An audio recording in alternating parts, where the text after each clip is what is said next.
Welcome, one and all, to the Revolutionary Wrestling Podcast for our review of the Party of the Summer. I am the devilishly handsome outlaw himself, your king of extreme, the one and only king of all that is ethereal, king of the political debate. Check me out at KOE Nation, and I am joined by, well, where did he go? Where's my indomitable broadcast partner and... Wow. Man. Tony fucking G! Woo! Your 7-time Revolutionary Wrestling Podcast champion. And, okay, yeah, I'll be honest, the rest of this is just for show. Yeah. I'm just being a mark for myself. Yeah, Cody Rhodes. No. So, yes! Here we are, folks. Summer Slam 2020 has come and passed. Yours truly, the 7-time champion, retained his belt, rightfully so, outright. We will go down the matches. We will go down the card. We will give our review. We will give our star rating. I am elated. Weird finish, but... It was an interesting card. It was the Party of the Summer, and it was in the Thunderdome. If you wouldn't mind, pour me a little bit of that, and let's get into the little review. Bit of celebratory Blantons. A little bit of celebratory Blantons. It's Can't think of a stuff. better way. Marvelous. Okay, so we did give you a mid-show update about how the card was going, but we will recap things quickly. On the pre-show, MVP lost against Apollo Crews in the U.S. title match. Apollo retained. Your King of Extreme pulled ahead early, but unfortunately it was not to be this evening because I was up against the forces of collusion and mail-in votery from chickens. So yeah, you can stop that right now. You can stop that right now. It was too much. 2-on-1 against the King of Extreme. It was too much, folks. I apologize. Oh my God! Now we're talking about a pre-show match. You're getting heated about it. Here we go. First up, we had Bayley successfully defended her title against Asuka, as I predictably predicted correctly. I gave the match 3.25.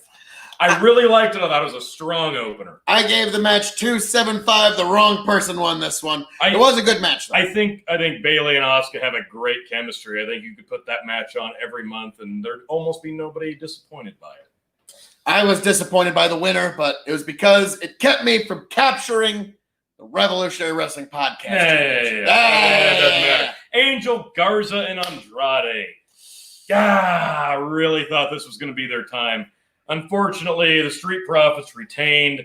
Montez Ford, you are just magnificent in everything you do. Strap a rocket to Montez Ford and put him in the main event scene within the next 18 months. The guy's just got the charisma. He's got the charisma. The guy is just phenomenal in the ring, and he emotes on such a different level. It's not even funny.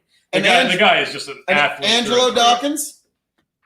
You're there for the hot tag. You are there, and you did get a hot tag. Yes, he did. Take notes, AEW. That's how you do a hot fucking tag.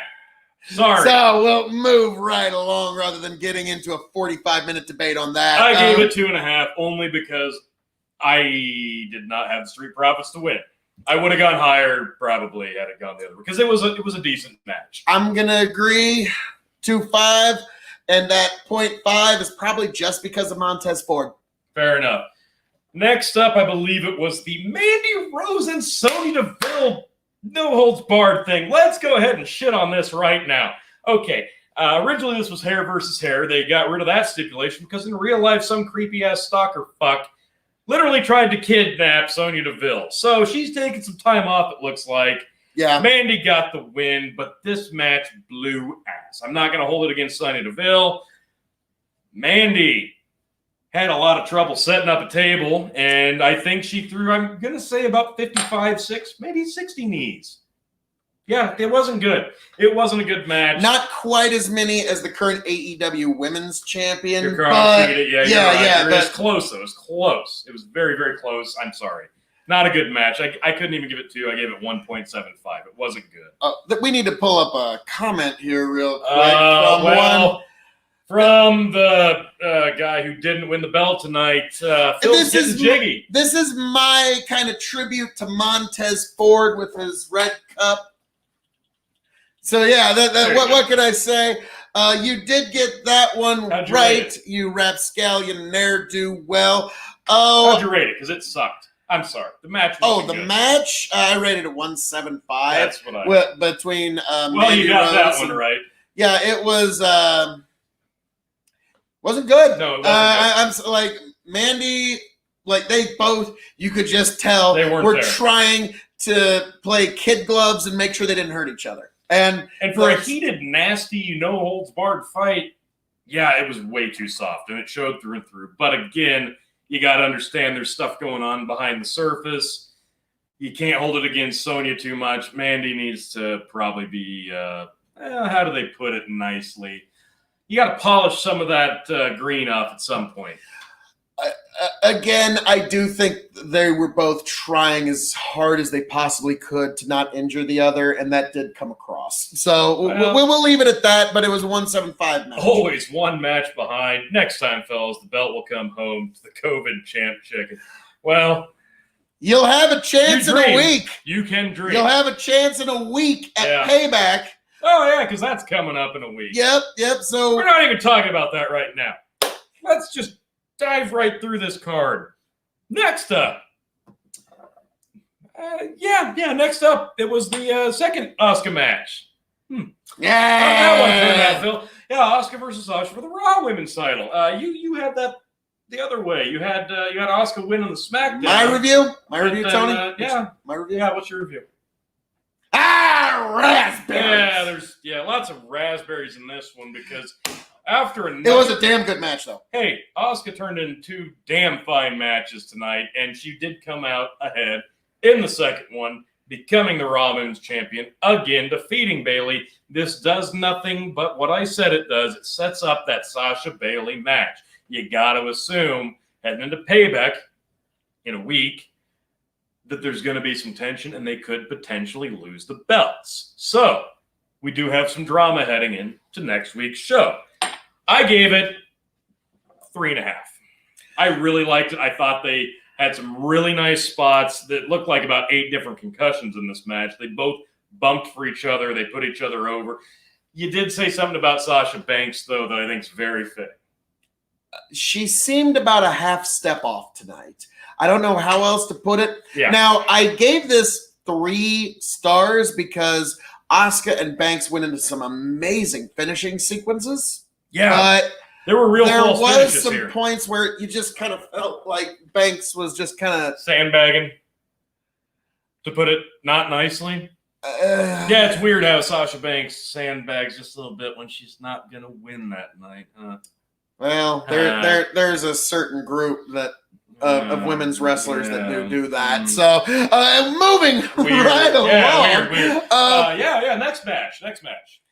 So, a debut match on a big SummerSlam card.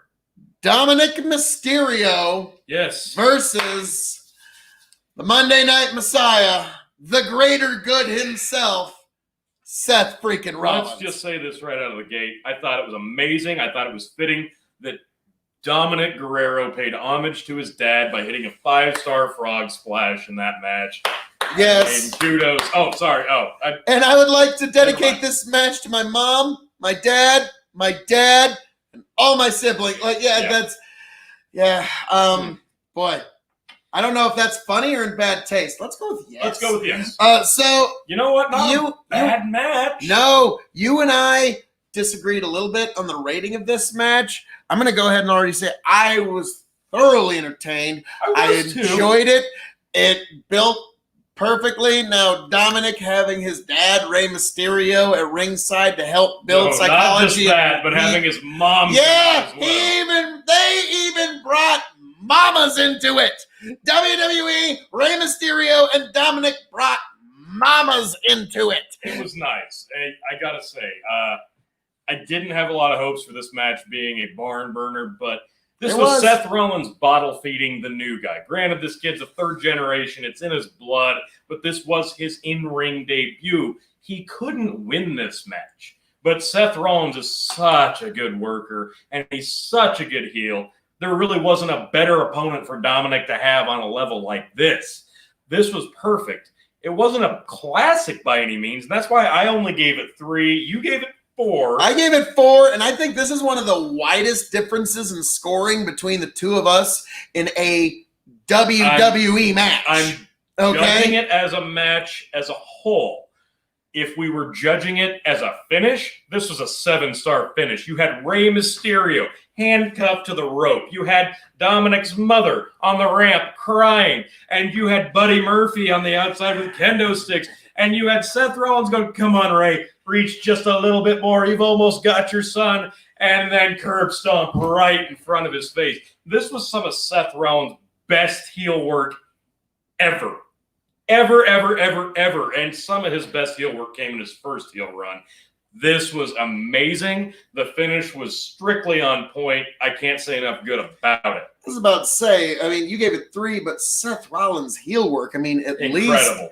least gives that match another half star. I could give it another quarter, but I'm talking about the match as a whole. It was a good, and Dominic did good. Dominic, he did damn good for a debut at Summer Slam. But it was all about the finish for me, and that's all on Seth Rollins. Yep. So I'm going to stick with 4, and I got to say, usually with WWE matches, our ratings are pretty close. Mm-hmm. It's some of the other promotions where it starts getting wild. This is one of our widest differences in a WWE match. Oh. So now, Brandon Jamar Brown, we are almost there. We are getting very the next close. match. Yes. So here we go. Drew McIntyre versus Randall Keith. I said this before. I'm not a huge Randy Orton fan. He phones it in a lot, but the build for this match, he's been on point. He's been invested, and that had me a little worried that maybe Randy is going to pull out the win here, but I still picked Drew McIntyre.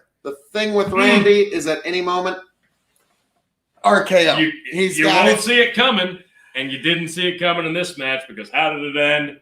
In a backslide. Yep. We were all expecting the Claymore kick or something. But Randy went for an RKO, and it got countered into a backslide, and Drew McIntyre retains his title. Little disappointed. Little lackluster, but yeah, it sets up the possibility of a rematch in the future. So probably at Payback next Sunday.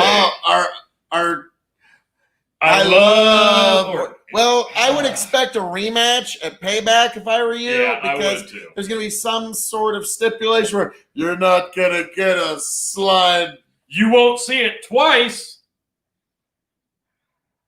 I hate you. With me. Please don't make that the tagline. Don't give them ideas. I gave it 3 1/4. I don't know. I thought this was going to be a little bit harder rating for as personal as they made the build, but it was that stereotypical slow plotting build of a match that Randy Orton does, and then the finish just didn't quite bring it home for me. So I wanted a little bit more. I wanted a in-your-face finish. So we'll see. I don't know. I'm kind of hoping for a rematch, but again, I don't know where they're going to go with Drew McIntyre after this. Wow, that was whack. It was a little whack. It was a little bit of a whack snack attack. What can I say? Yes, I am a brilliant rhyme master. What can I say? I'm the king of extreme, the king of the ethereal, the king of the political debate, and clearly the king of the rhyming word. There's no way. I can't disagree with any of that. Thank you. Let's move before we move on to the main event. comment. Let's move on. Oh, excuse me, Brandon. Maybe Vince trying to make this an old school rivalry. You know what? That'd be fucking great because old school rivalries took about 6 months to build till the finish. Now we get 4 weeks at best most of the time. So I would love nothing more. And Randy Orton's one of those old school mentality guys. If you slow build to the payoff, it's that much sweeter when it happens. Unfortunately, we're in the era of knee-jerk reactions. So we could see Drew McIntyre moving on to somebody completely different. I could see them continuing with Randy Orton. I think it's only right. I think he's a great opponent. I think they could move this forward. Fingers crossed. Let's see where they go. But, one more from Brandon. Back on the Attitude Era, rivalries would last at least 6 months. Exactly. Yeah, we had invested rivalries. Oh, it was so nice. Yeah, that pining for another time. Yes. What can I say? Attitude Era. To the Attitude Era. I remember Jim Cornette made the joke one time that, boy, they were just replay that Raw that made $8.2 million. They'd probably get at least $2 million now. They'd double the viewers from Raw. Exactly. Prediction for tomorrow night's Raw. Okay. Well, to be fair, that was the last Raw match. So I would say, actually, this does bring me a good point. Because there was a package for Retribution. And as much as I'm not a huge fan of this angle, the terroristic group called Retribution, they had a package promoting them, and they never once made an appearance on this show. So you got to assume on Raw tomorrow night, they are going to be heavily favored on tomorrow night's Raw. I would expect at least about an hour given to these people. My big prediction for tomorrow night's Raw, this is going to be I'm really throwing myself out there, T. Okay, hit me. I'm ready. Drew McIntyre is going to come out and cut an impassioned promo in front of Pixelations and Bandwidth about how much this win means to him. I know.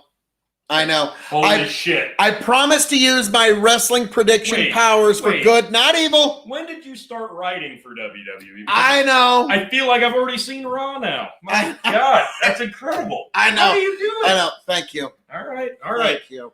We got a few more. All right, what do we got here? Brandon, I got to say, this is my first time seeing you guys, and I just started following because I love this type of wrestling convo.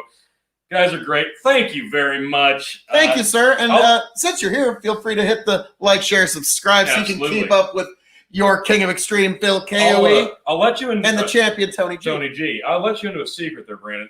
It helps to watch these shows, with a little bit of libation. Hair of the dog, if you will. Indeed.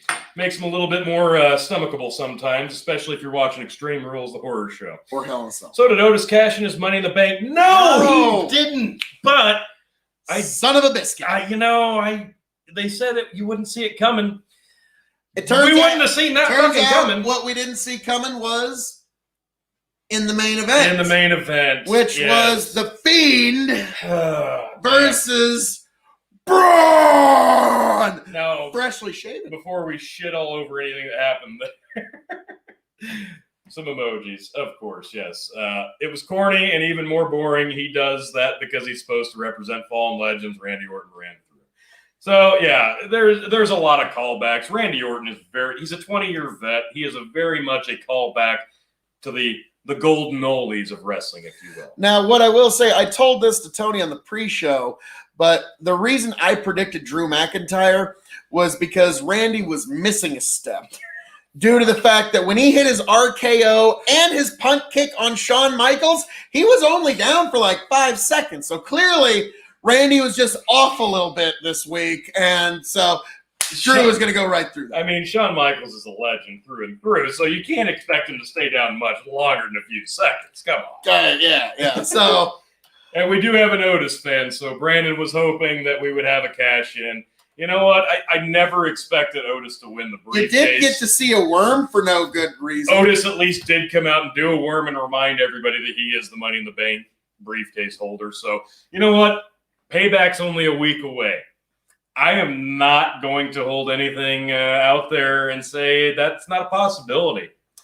I think Otis cashing in or attempting to cash in is a distinct possibility next week at Payback. I'm not throwing that out there as a prediction yet, but it is a possibility.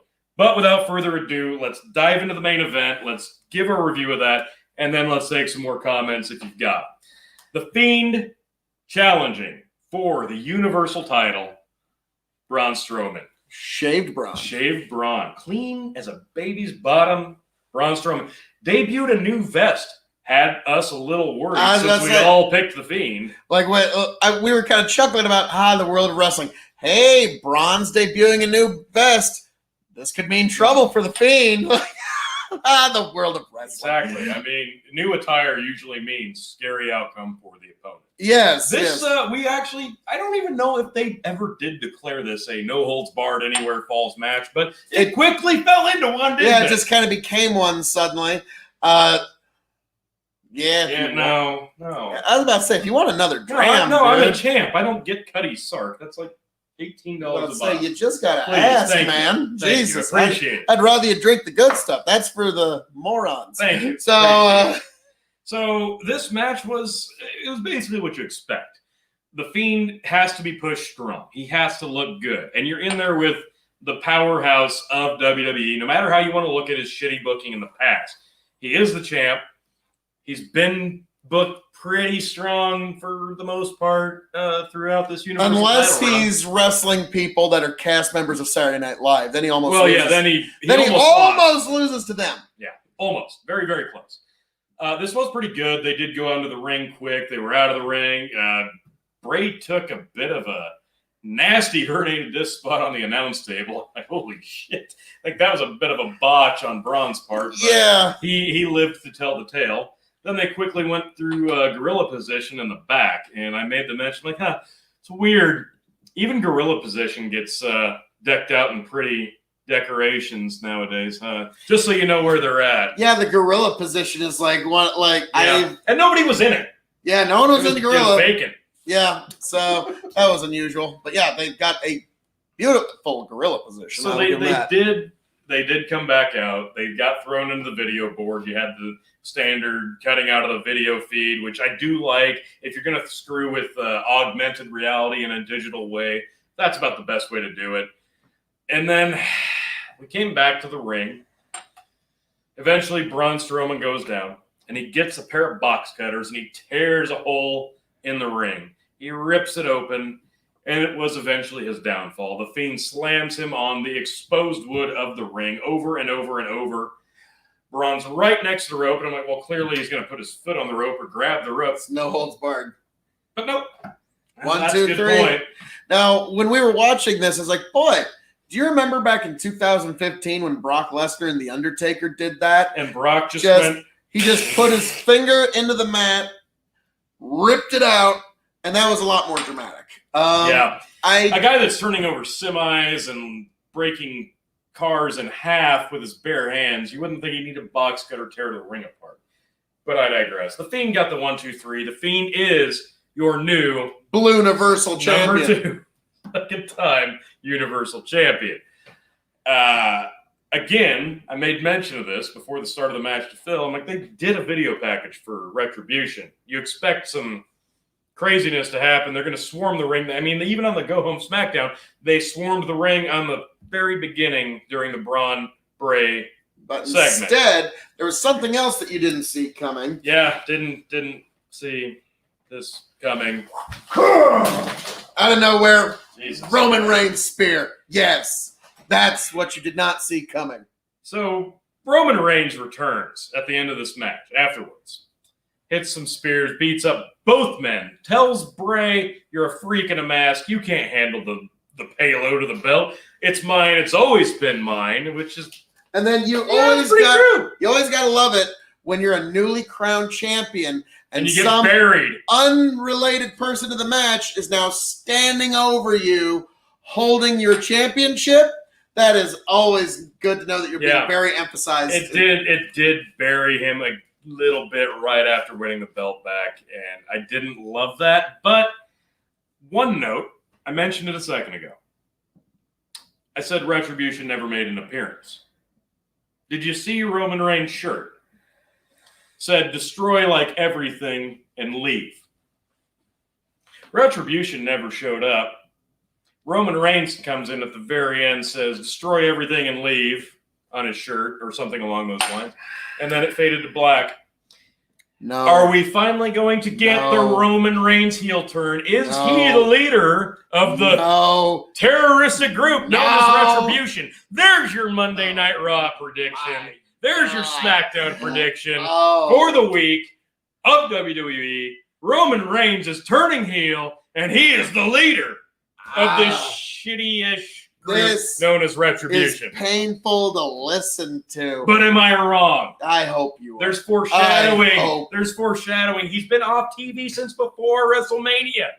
What perfect time to bring him back and turn him heel? To put it, they've been turning Bray face-ish. This is the perfect time. Do it. Fucking do it. I dare you. I triple damn dare you, WWE. Turn him heel. Turn him fucking heel. Do it. Do it. You know, Damn it. I bet if you like Vince, if you don't, that means you're just a junior. Oh! Vince, if you don't turn him heel, you're a bitch. No, that won't do it. You have to call him junior. You're a junior bitch. Oh! Gloves coming off. Whoa. I was about to say. I went there. We might have to deal with as Vince at the door. Whoa, dude. Shit. All right. So, it was him.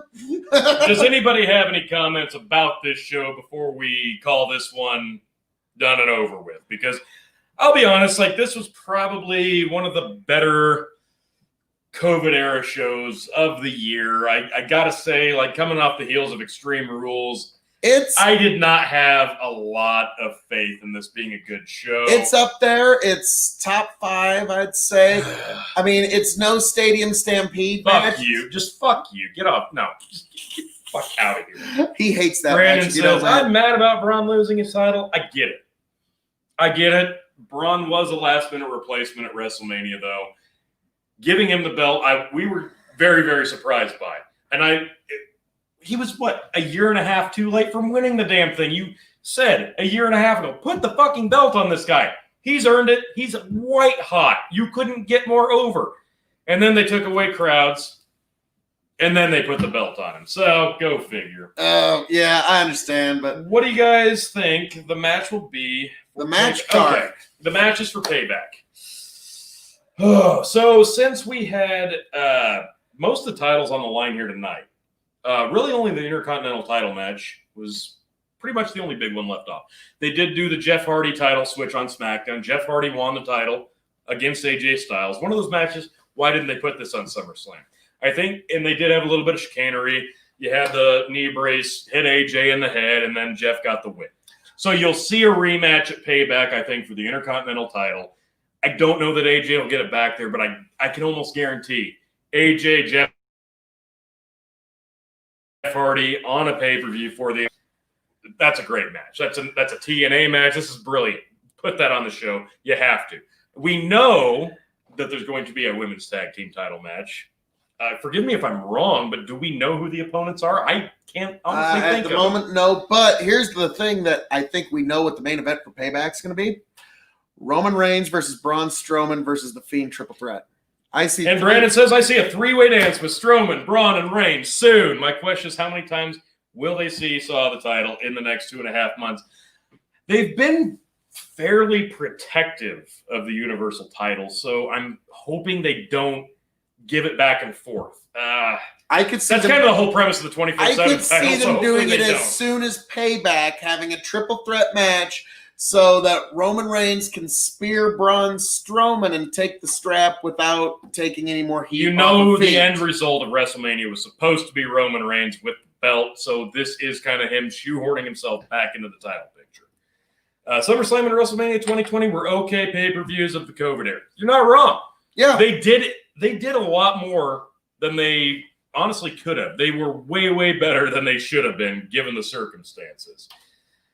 Junior says, so did Sonya Seville get her haircut? No, they basically dropped that entire gimmick because of the outside circumstances surrounding the whole stalker abduction thing, and it makes sense. Sonya's going to take some time off. They wrote her off of TV so that she can go back and forth to court, sounds like, to try and... favorite match of the weekend. Which one was that, little fettuccine? I actually did have several matches. I enjoyed this. My personal favorite match of SummerSlam was Seth Rollins versus Dominic. And what's next for Dominic? Actually, I would say Prince Mysterio. God, eventually. I would expect. Do you see a rematch with Seth for Dominic in the future? No. I think I agree. I think you move him forward. You move on. You had about the best debut you could have for the guy. Move him forward, put him against somebody else. Hell, have him face Buddy Murphy. That's the matchup. Have him face Buddy Murphy. He gets a win over Buddy Murphy gets everyone over. Buddy Murphy gets a good match out of everybody. Exactly. Buddy Murphy's a stellar talent. Have him get a win over Buddy Murphy. I would like to see Dominic versus Buddy Murphy. Yeah, hell yes. No, that would be a great matchup. I think that's perfect. Did my wife Sasha lose since Bayley won? Yes. Yes, Sasha did lose. As I predicted, because I am the champ. I am sorry. And eventually we will see the Sasha Bayley match, but next week at Payback, they will be defending their tag team titles against somebody. Do they lose? We got to watch Raw and SmackDown to find out. No! Darth Vader, no! Yes, it's unfortunate. But other predictions for Payback, we just saw a Universal title match, a World title match, a Raw tag. So the SmackDown tag team titles you would assume would be on Payback.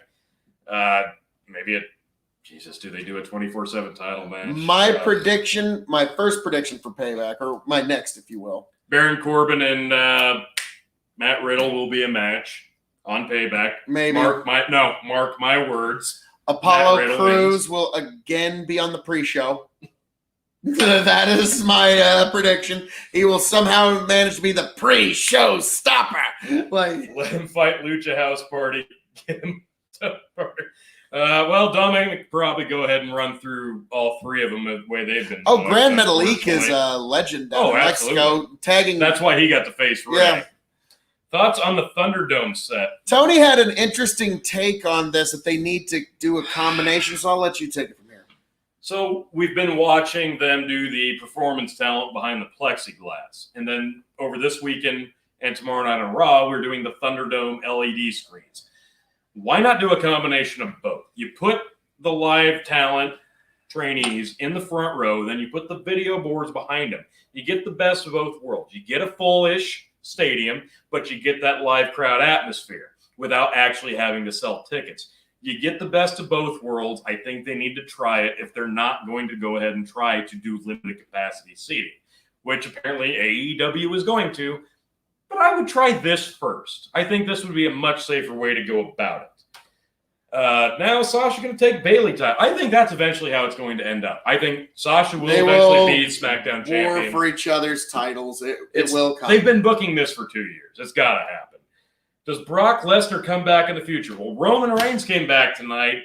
Yes, Brock Lesnar will be. If there is enough money in this world, then yes.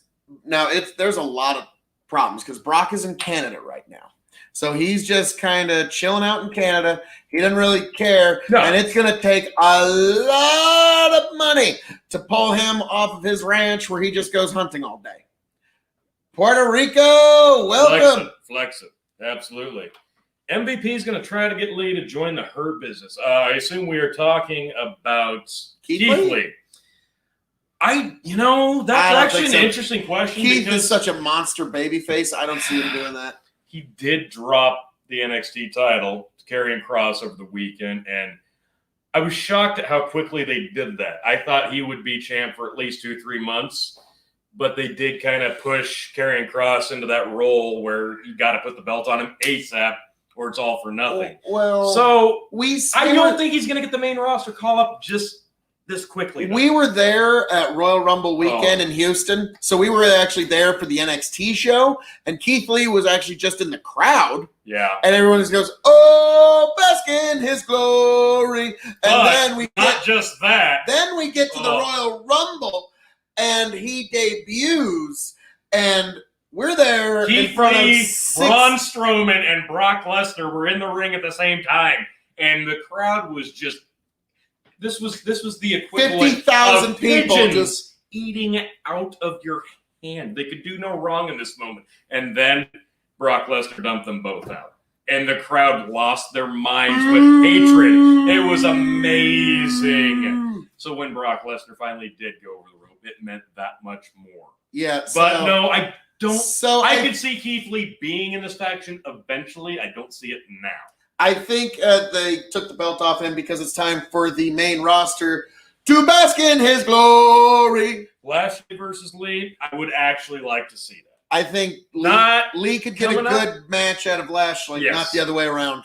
Bingo. That's when will Otis cash in? I don't know. I think they just keep that one going for a while. Honestly, I could see them just going. He just because he just forgot to cash in. I don't see him cashing in on Fiend. No, he's not going to cash in on the Fiend. He's not going to cash in on Roman. So if not them, who else? If he cashes in on them, he's going to Apollo Crews. Man. Yeah, no. I don't know. Honestly, are they just going to sandbag it and go, well, they're cashing in on the tag titles instead? Yeah, they could do that, unfortunately. Hi from Corman, New York on Long Island. Thank you for joining us. Well, welcome, Long Island, New York. Thanks welcome to the Revolutionary Wrestling Podcast. Please like, share, subscribe to keep up with us. And yeah, thank you much. I got some kinfolk up around that area. Brandon says, MVP needs to just give it up. I like him. He should just play the manager role, or even yet, he would be a really good commentator. You know what? I had that feeling a lot myself when he debuted back in Impact, when that started to really tank.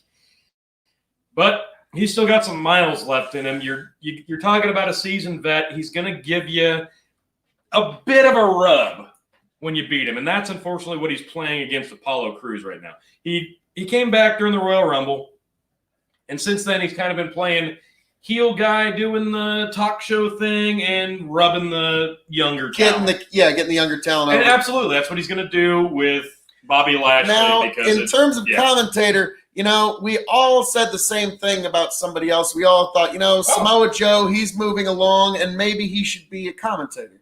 Samoa Joe. And then amazing on the commentary. I'm sorry, I love Samoa Joe. Love him. Okay. Love him. Don't care. Love him. And then excuse me. ATG and PK, can you shout out my old lady Marie? She can't believe you guys are actually responding to me. Marie, Brandon has been here with us. Yes. Listening to our drivel and engaging with us. It's been Marie, marvelous. What I must say is Mr. Brown here, Brandon Jamar Brown, one of the most brilliant listeners that you could ever hope for. He knows his shit. He's quite the man, and you should probably just listen to whatever it is he's saying, because I'm sure it will be the absolute truth, because he's he's listening to us, so he's obviously awesome. He's clearly awesome. And Marie, thank you for listening as well. You are amongst the incredibly brilliant people that make up the KOE Nation and the Revolutionary Wrestling Podcast audience. So thank you, Marie, for lending us your ear and your time. Cheers, Brandon. Cheers, Marie. Little Fettuccine, how would you book the Payback pay-per-view with only a week away? Well, I touched on this a little bit before. I think hot shot it. You do. You have to hot shot this, because you're coming off the heels of SmackDown, where the Intercontinental changed hands, right? You got to have that be one of your big staple matches. Jeff Hardy, AJ Styles. That's a marquee match, no matter how you book it, no matter how little time there is to book it. Less than a week, that's got to be your semi-main or close to it. You're going to get a great match out of these two on a big stage. Main event-wise, God, do they do what we were talking about earlier? Do they do that triple threat match? I think it's a little too soon. You're going to see some sort of grudge match. You got to hot shot this event somehow. I don't think you're going to see a world title or a universal title in the main event, but you could see some sort of grudge match. I think that's how they're going to go with it. I don't agree with it necessarily, but you're going to see some form of Fiend, Roman Reigns, Bray Wyatt maybe in a triple threat. That could be interesting. Maybe not for the title, but it could happen. Brandon, anyone ever told you resemble Buller? Which one of us? I'd say you right now. Or just like a twist, or like a conglomeration of both. Yeah, we're two different varying parts of Bubba Ray's career. I mean, I know I've got his receding hairline, but and I've got his general build. Yeah. I love you guys. Oh, this is the most ringing endorsement we've ever had. Usually we're not as on point with our reviews right after the show, but we did discover the beauty that is live streaming after a pay-per-view, so I appreciate everybody watching right now. Again, we do have, we've got Raw, we've got NXT, we've got SmackDown, we've got AEW, and then we've again got Payback coming up. Like, there's so much wrestling in the next. And Tony, in much in the same way that WWE has Raw, SmackDown, NXT, we here at the Revolutionary Wrestling Podcast also have Big Bucket Entertainment, the Dog and Chicken Show, and me at the KOE Nation. So definitely check all those out on YouTube and Facebook as well. If you feel the need, yes, up here, the Dog and Chicken Show, KOE Nation, where you get all that is of me. And last but not least, Big Bucket Entertainment on Facebook, where you can keep up with all your KOE content, where you can hear about all my thoughts about the world. So, I mean, you're not just limited to here at the Revolutionary Wrestling Podcast. We're getting deep into these questions. I'm loving it. Little Fettuccine, power rank top 5 wrestling families. Number 1, McMahon's. Can't deny. Shit. Sorry. Number 1 is McMahon's, and number 2 isn't even close. I gotta. Well, okay, we gotta throw in the Von Erichs. Oh yeah, I don't know where they would. I'd say they're probably like 2 or 3. Do you throw in like the Mysterio, Guerrero, or do you go screw it? I do think number 5 would be the Gory Guerrero clan. Okay. What about the Samoan clan? That's 2. Yeah, the Samoans. That's 2. Yeah, I'm sorry, the Roman Reigns, the Usos. If you're mildly related to The Rock, that's 2. All right. Yeah, so, you're in. You know, Rock, the biggest superstar on planet fucking Earth right now. Pardon my cursing. So yes, McMahon. Real quick. The guy with the belt, I don't know the difference yet. Well, I'm not nearly as tall as Bully Ray. This is Tony G, the one and only, and I am your king of extreme, Phil KOE. And definitely like, share, subscribe. God.